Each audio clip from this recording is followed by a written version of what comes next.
WhatsApp guys, welcome back to my channel. आज मैं लेकर आ गया हूँ आपके लिए बिजनेस स्टडीज की जो सीरीज चल रही है उसकी अराउंड ये शायद 6th चैप्टर है। स्टाफिंग नाम है इस चैप्टर का। तो बच्चे थोड़ा सा बोलेंगे कि भैया अकाउंटेंसी कंटिन्यू नहीं किया, बिजनेस को काफी आगे चला गया है। तो एक थोड़ा सा अकाउंटेंसी के पीडीएफ में कुछ एरर्स आ गए थे, कुछ उसके आंसर्स एंड ऑल मिसमैच हो गए, तो वो ठीक हो रहा है गाइज। इस वजह से एक दिन वीडियो नहीं भी आ पाया। तो अब मैं प्रॉमिस करता हूं कि अगला वीडियो अकाउंटेंसी का ही होगा। जो लोग भी चैनल पर नए हैं, मैं यहाँ पर पूरी सीरीज चला रहा हूँ। अकाउंटेंसी, बिजनेस स्टडी और इकोनॉमिक्स का सिलेबस हम एक साथ करते हुए चल रहे हैं। बिजनेस स्टडीज का तो ये 7th चैप्टर है। सबकी प्लेलिस्ट बना दी गई है, प्लेलिस्ट सेक्शन में जाइए, चेक कीजिए। अकाउंटेंसी भी है, बिजनेस स्टडीज भी है, इकोनॉमिक्स भी है और जनरल टेस्ट का पूरा सिलेबस ऑलरेडी करा चुका हूं। तो अगर आप लोग चैनल पर नए हैं, सब्सक्राइब करिए, बेल आइकन दबाइए, प्लेलिस्ट सेक्शन चेक कीजिए, आपको आपकी सारा रेलेवेंट डेटा वहां पर मिल जाएगा। आइए आज की वीडियो को स्टार्ट करते हैं। First question, which of the following is not a benefit of training and development to employees. अब से पहले एक बात बता दूं, जो भी लोग ये मेरी सीरीज कर रहे हैं, हम 50 एमसीक्यूज के थ्रू चैप्टर खत्म करते हैं।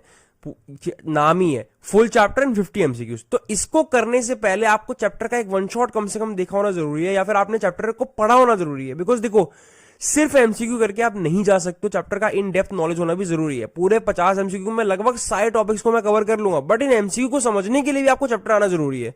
तो एक बार चैप्टर को पढ़ के आना। अब चलिए स्टार्ट करते हैं और फास्ट करेंगे, ज्यादा लंबा नहीं खींचेंगे। आपको 1.5x पे करने की भी जरूरत नहीं है, मैं खुद बहुत फास्ट कराऊंगा। विच of the following is not a benefit of training and development of employees. इनमें से क्या एक बेनिफिट नहीं है? अब देखो, जो बेनिफिट नहीं है वो तो ठीक है, लेकिन आपको जो तीनों बेनिफिट्स इसमें दिए हुए हैं वो याद करना ज्यादा जरूरी है। जैसे results in higher profits, training and development का ये चलो बेनिफिट नहीं है, लेकिन बाकी चीजें, improved skill and knowledge, increased efficiency, increase satisfaction and morale, ये तीनों एडवांटेज हैं, ये आपको याद कर लेने चाहिए। ऐसे क्वेश्चंस में 90% एडवांटेज याद जरूर करो, एडवांटेज से क्वेश्चन बन सकता है। कुत्ता पीछे लगातार भौंके जा रहा है, पता नहीं क्यों। विच ऑफ द फर्स्ट स्टेप, अच्छा विच इज द होगा, विच ऑफ द लिख गया है। Which is the first step of the process of staffing. Staffing का पूरा प्रोसेस अब एक बच्चा मुझे कमेंट सेक्शन में पिन डाउन करेगा, लिख के देगा, मैं उसे पिन डाउन करूंगा। पूरा प्रोसेस पता होना जरूरी है, शॉर्ट फॉर्म में ही सही, लेकिन लिखकर पूरा कमेंट में डाल दो ताकि आपको भी याद रहे और जो भी पढ़े उसको भी याद हो जाए। पहला स्टेप होता है estimation of manpower requirement. Next question, what term is used to describe the process of improving employee skills. कौन क्या बोलते हैं उस टर्म को जिसमें आप एम्प्लॉय की स्किल्स को बढ़ाते हो, नॉलेज को बढ़ाते हो, उसकी एबिलिटी को बढ़ाते हो, उसको हम बोलते हैं training and development. Next question, give one word for all the forms of payments और rewards given to an employ. हर तरह का जो पेमेंट या रिवॉर्ड जो भी एम्प्लॉय को दिया जाता है उसे क्या बोलते हैं? कंपनसेशन। जो भी रिवॉर्ड दिया जाता है उसे कंपनसेशन बोलते हैं, उसकी मेहनत का कंपनसेशन है basically. Under which of the following external source of recruitment, ये जो चारों नीचे ऑप्शन दिए हैं, चारों एक्सटर्नल सोर्स ऑफ रिक्रूटमेंट है, रिक्रूटमेंट के एक्सटर्नल सोर्सेज हैं, पता होना चाहिए आपको क्या होता है। अब business organisation keeps a database of solicited applications in their files, and such files are recalled to fill current vacant positions। अच्छा, इसमें क्या होता है, एक डेटाबेस बनाया जाता है कि उन सारी एप्लीकेशंस का जिनको हमने फाइनलाइज नहीं किया, जिनको हमने नहीं लिया है, ताकि बाद में उनको रिकॉल किया जाए और जो करंट वेकेंट पोजीशंस है उसमें एडमिशन दिया जाए। वो होते हैं casual callers. Placing right person at right job is known as, देखो placing right person at right job is staffing को ही कहते हैं। ये तो वो तो ऑप्शन में कहीं दिया ही नहीं है। A psychological test use to measure the level of IQ of an individual and his ability to take decision is known as. कौन सा टेस्ट है भाई जो लिया जाता है IQ को मेजर करने के लिए? Intelligence test. Intelligence IQ same ही है। Under which of the following methods, under which of the following methods training is not provided to employees at the place where he actually perform his work। इनमें से कौन से method में training नहीं provide की जाती है एम्प्लॉयज को जहां पर उसे एक्चुअली काम परफॉर्म करना होता है? Conferences. Which type of test comes under the process of selection test. इनमें से कौन सा टेस्ट सिलेक्शन टेस्ट के अंदर आता है? तो आपको ये याद कर लेना है कि ये सारे ही टेस्ट जो है वो सिलेक्शन के टेस्ट ही हैं। Training is a systematic learning always better than which leads to wastage of efforts and money. Training एक सिस्टमैटिक लर्निंग है जो हमेशा बेटर होता है, अपना एफर्ट्स और मनी को वेस्ट करने से अच्छा ट्रेनिंग कर लीजिए। हिट एंड ट्राई मेथड, ये क्वेश्चन में कुछ टाइपिंग एरर है, कुछ तो यहां पर टाइपिंग में रह गया है, चीजें मिस हो गई हैं। मैं एक बार इसकी फटाक से पिक ले लेता हूं ताकि नेक्स्ट वीडियो में जब मैं आगे पढ़ा रहा हूँ तो मैं ट्राई करूंगा कि इस चीज को एड्रेस कर दूं। ठीक है, ये आपका एरर यहाँ पे रहेगा। आई थिंक यहाँ पर पूरा कुछ क्वेश्चन में शायद टाइपिंग में रह गया है, मैं भी समझ नहीं पा रहा हूँ, आप मुझे कमेंट में बताना, बाकी मैं इसको बाद में ठीक कराता हूँ। टाइपिस्ट से मैं अपने बोलूंगा एक बार रीचेक कर लेगा बुक से इसको। आगे बढ़ते हैं, next question. The process of staffing includes, staffing के प्रोसेस में इनमें से क्या आता है? एस्टिमेटिंग मैन पावर रिक्वायरमेंट हमें पता है, उसका पहला ही स्टेप यही होता है, तो जो पहला ही स्टेप है वो आएगा ही आएगा। Next question, columns appearing in newspapers and journals for motivating people to apply for jobs is an example of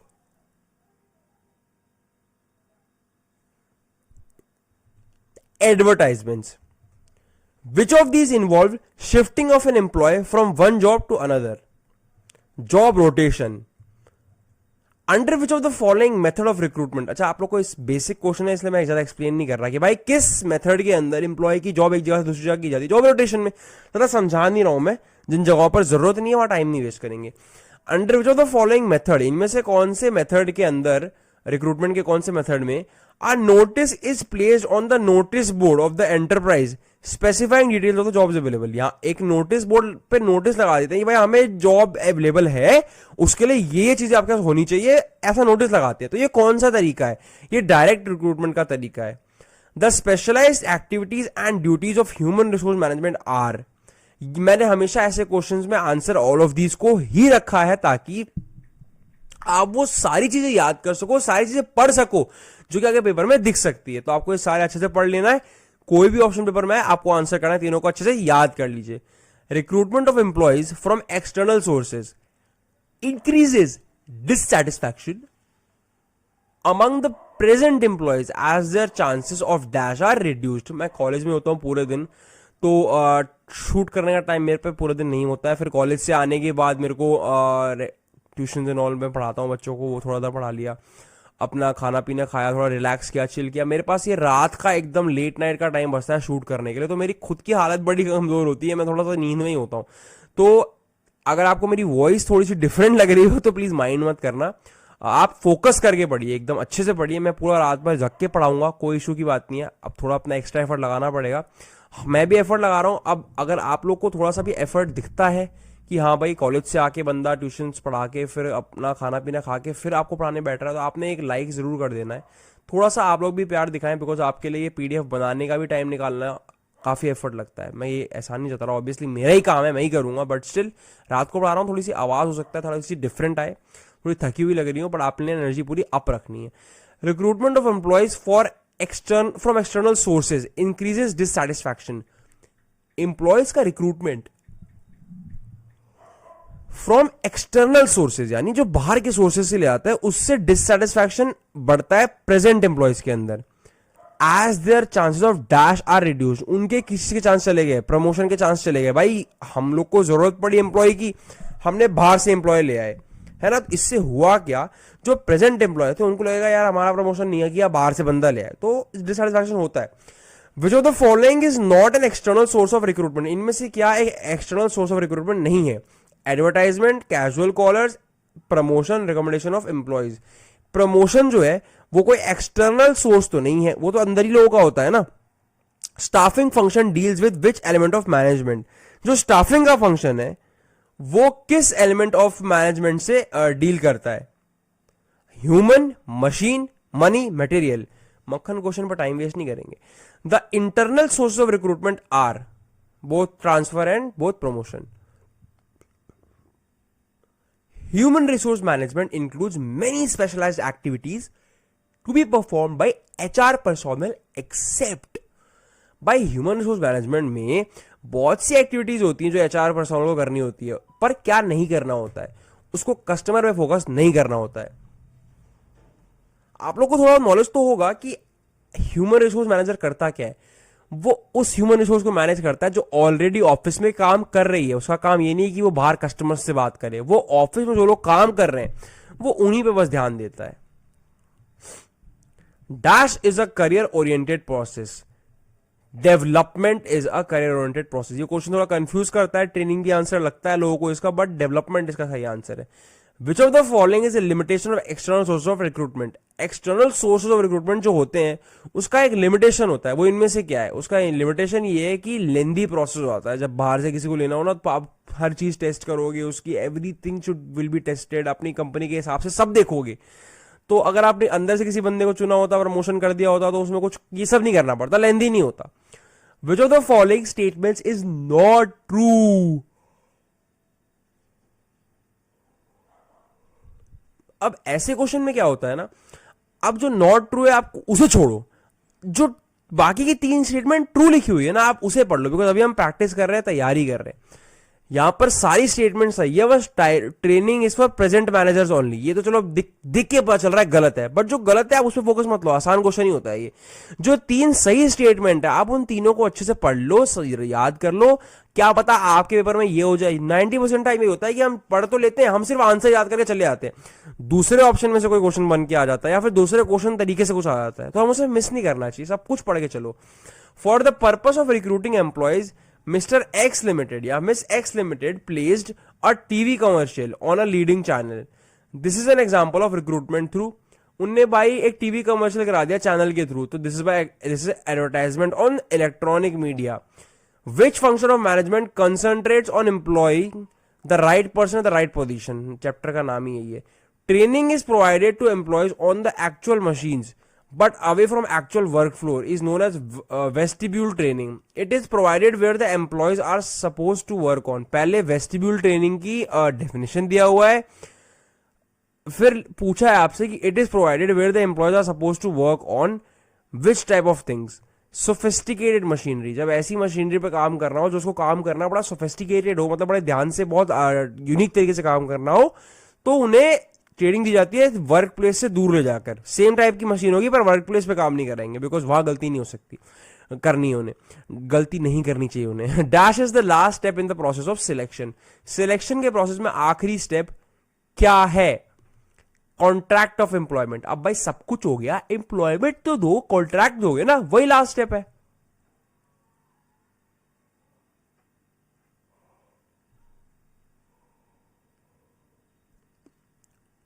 which of the following is a benefit of training to an organisation.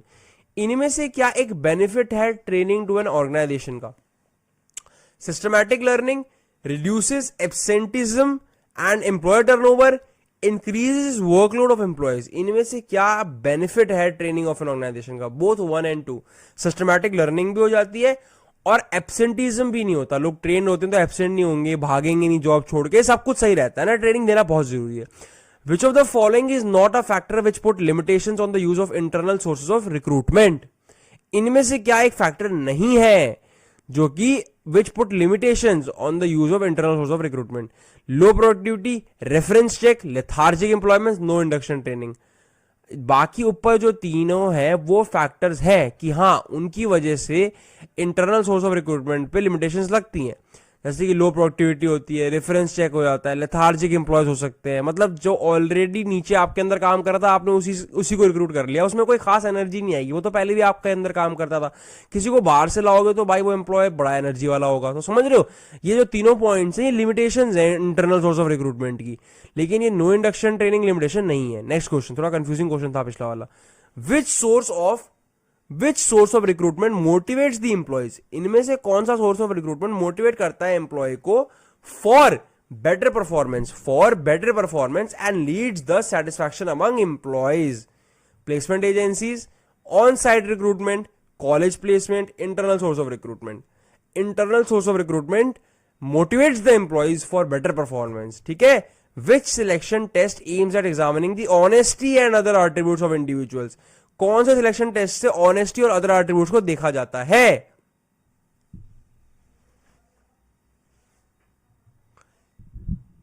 Integrity test, वो होता है integrity test. Honesty की बात हुई तो intelligence test तो नहीं होगा ना, थोड़ा सा आप लोग कॉमन सेंस से भी करो तो कर सकते हो। Next question, which is a long term process and takes place throughout the life of a person. इनमें से क्या एक लॉन्ग टर्म प्रोसेस है और एक बंदे की पूरी लाइफ में चलता है? Development. Which of the following is not a benefit of training to the employees. इनमें से क्या एक बेनिफिट नहीं है ट्रेनिंग देने का? Minimise this need of supervision, high profits. ये दोनों बेनिफिट नहीं है. बेटर करियर ऑप्शन एक बेनिफिट है. For the purpose of selecting employees for the post of executive for its retail outlets, educator council of India conducted a recruitment programme at Uttarakhand university. भाई ने employees चाहिए थे अपने retail outlet के लिए, तो इनने एक recruitment programme at the Uttarakhand university इनने कंडक्ट किया. Considering the vast number of job seekers, group discussions were conducted and the candidates who were selected had to face interviews. बहुत सारे लोगों ने अप्लाई कर दिया. अब भाई usually government education council of India ने निकाला है, तो बहुत लोगों ने किया होगा, बहुत लोगों ने कर दिया. बहुत vast number of job seekers आ गए, तो ग्रुप डिस्कशंस कंडक्ट किए गए टू सिलेक्ट एंड फिर देखा गया कि for the selected candidates who had to face interviews and then have were offered job if they pass those interviews. ठीक है, ग्रुप डिस्कशंस कराए गए और फिर जो लोग सिलेक्ट हुए उनको इंटरव्यू लिया गया. मतलब पूरा यूपीएससी वाला सीन कर दिया. ठीक है. Such programs are often known as, ऐसे प्रोग्राम्स को क्या बोला जाता है? एडवर्टाइजमेंट, कैंपस रिक्रूटमेंट, सिलेक्शन या फिर कैंपस सिलेक्शन या फिर डायरेक्ट रिक्रूटमेंट. ऐसे रिक्रूटमेंट को कहते हैं campus recruitment. Next question. Under which method of on the job training a trainee is put under the guidance of a master worker. किस method में मास्टर वर्कर के अंदर लाते हैं? ये पॉइंट, मास्टर वर्कर जो है ना, ये मेन पॉइंट है. अप्रेंटिसशिप प्रोग्राम के अंदर एक मास्टर के अंदर काम करना होता है. In factory system where thousands of worker work under one roof. एक फैक्ट्री में जहां हजारों लोग एक छत के नीचे काम कर रहे हैं, the responsibility of hiring and maintaining staff is assigned to officer known as personal officer. आपको पता होना चाहिए, बहुत सिंपल क्वेश्चन था. The function of staffing is perform by all the level of management. Job पे हर कोई रखता है, टॉप लेवल भी रखता है, मिडिल लेवल भी रखता है और लोअर लेवल मैनेजर भी रखते हैं, तो स्टाफिंग हर कोई करता है. Appointment is as per the requirement and satisfaction of the job. जो अपॉइंटमेंट है वो रिक्रूटमेंट और सेटिस्फैक्शन के हिसाब से होनी चाहिए. This is related to which importance of staffing. ये किस इंपॉर्टेंस से जुड़ा है? Placing the right person at the right job. Staffing जहां भी हो, यहां पर मेन पॉइंट यही आता है. N analysis that enables an assessment of a number of human required in the organization is एक एनालिसिस जो enable करता है assessment, assess करना number of humans required in the organization. कितने लोग चाहिए हमें ऑर्गेनाइजेशन में, ये चीज पता लगाने के लिए कौन सा एनालिसिस हेल्प करता है? वर्कलोड एनालिसिस नहीं, वर्कफोर्स एनालिसिस होगा. ये वर्कलोड नहीं होगा, मिसप्रिंट है, वर्कफोर्स होगा. अंडर विच ट्रेनिंग मेथड, अच्छा नहीं, शायद वर्कलोड होगा. हमें काम पता चलेगा कितना है, उस हिसाब से हम देखेंगे. मैं देखता हूं इसको. Under which training method factory like conditions are created. कौन से ट्रेनिंग मेथड के अंदर फैक्ट्री लाइक कंडीशंस को क्रिएट किया जाता है? वेस्टिब्यूल ट्रेनिंग, अभी हमने थोड़ी देर पहले पढ़ा कि फैक्ट्री के अंदर काम नहीं कर रहे पर सेम काम कहीं उससे दूर कर रहे हो, उसे क्या कहते हैं? वेस्टिब्यूल ट्रेनिंग कहते हैं. The information technology department of Kiran Prakashan had few vacancies in cyber security. Cyber security काम में वैकेंसी है इनके पास. The human resource department decided to recruit the fresh engineers and graduate of Bir Tikandarjit University. उन्हें डिसाइड किया कि भाई हम तिकंदरजीत यूनिवर्सिटी के फ्रेशर्स को अपॉइंट करेंगे. इस रिक्रूटमेंट को क्या बोलते हैं? यूनिवर्सिटी से ले रहे हैं तो campus placement. Dash refers to the systematic evaluation. Dash refers to the systematic evaluation of an employees performance against predetermined standards. पहले से आपने स्टैंडर्ड सेट किए, फिर उसके हिसाब से आपने उसके परफॉर्मेंस को इवैल्यूएट किया. इसे कहते हैं performance appraisal. Out of the following statements which one is correct about training. इनमें से क्या ट्रेनिंग के बारे में सही है? सब कुछ सही है. मैंने ऐसे क्वेश्चंस में हमेशा आंसर ऑल ऑफ दीज को रखा है ताकि आप सारे पॉइंट्स जान सको. तीनों पॉइंट्स को याद कर लो, ट्रेनिंग के बारे में सही है. Which step in the staffing process comes immediately after recruitment?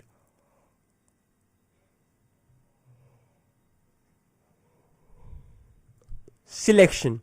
Man power requirements involve. Man power requirement में क्या इन्वॉल्व होता है? वर्कलोड एनालिसिस, वर्कफोर्स एनालिसिस, ये दोनों चीज इन्वॉल्व होता है. To find out the potential of learning a new job in the candidate the following test is conducted. ये पता करने के लिए potential of a learning and a new job in the candidate the following, potential पता करने के लिए उसका एप्टीट्यूड टेस्ट होता है, सबको पता है. Recruitment, selection and training are components of staffing. Which of the following is called a negative process. Selection एक नेगेटिव प्रोसेस है, इसमें निकाला आता है बहुत लोगों को. Which method of recruitment is economical. कौन सा मेथड ज्यादा सस्ता पड़ता है. इंटरनल, जब बाहर से लोग लाओगे बहुत लेंदी प्रोसेस और बहुत खर्चा होगा, अंदर अंदर में कोई खर्चा नहीं है. Last question. To know the emotions and values of the candidate following test is conducted. Emotions और वैल्यूज के लिए पर्सनैलिटी टेस्ट होता है. ऑनेस्टी के लिए क्या होता है, इंटीग्रिटी टेस्ट होता है. आईक्यू के लिए इंटेलिजेंस टेस्ट होता है. तो ये सब चीजें इसमें रहती हैं. तो आपका ये जो चैप्टर है, हमने एक और चैप्टर खत्म हुआ, हमने 6 चैप्टर कर लिए हैं आपके इसके बिजनेस के. और अब जो अगला वीडियो होगा वो आपका अकाउंट्स पे रहेगा. अकाउंट्स का अभी हमने एक ही चैप्टर किया है और बिजनेस स्टडीज के और इकोनॉमिक्स के शायद हमने 2 या 3 कर लिए हैं. तो अब बिजनेस स्टडीज को थोड़ा सा रोकेंगे, ट्राई करेंगे अकाउंट्स और इको को करने का. वरना कोई दिक्कत नहीं है, बिजनेस स्टडीज खत्म करके फिर अकाउंट्स इको कर सकते हैं, साथ में चलाने की कोशिश करेंगे, बट जो जल्दी हो गया कोई दिक्कत नहीं है. फिर बाद में सब खत्म करने के बाद मैं आपको मॉक टेस्ट और पीवाईक्यू परचेज करने का ऑप्शन भी दूंगा, जिसको आप बड़े इजीली परचेज कर सकते हो बहुत ही मिनिमल अमाउंट में. और इस बार बीबीए बीकॉम जामिया मिलिया इस्लामिया के अगर आप एंट्रेंस की तैयारी कर रहे हो तो मॉक टेस्ट जरूर परचेज कर लेना, बिकॉज उसके बिना जामिया का एंट्रेंस देना बड़ा मुश्किल है. बिकॉज सिलेबस हो गया है चेंज, नए सिलेबस पे कहीं मॉक टेस्ट नहीं अवेलेबल है, सिर्फ मेरे पास प्रोवाइड किया जाएगा. तो जरूर उसको परचेज कर लीजिएगा बहुत ही मिनिमल अमाउंट में. Okay guys, all the very best. किसी भी तरह का कोई दिक्कत अगर हो कमेंट सेक्शन में बताना. चैनल पर नए हो सब्सक्राइब करो, बेल आइकन दबा लो. मिलते हैं अगली वीडियो में. Thank you so much. एक लाइक करके जरूर जाना. Bye bye.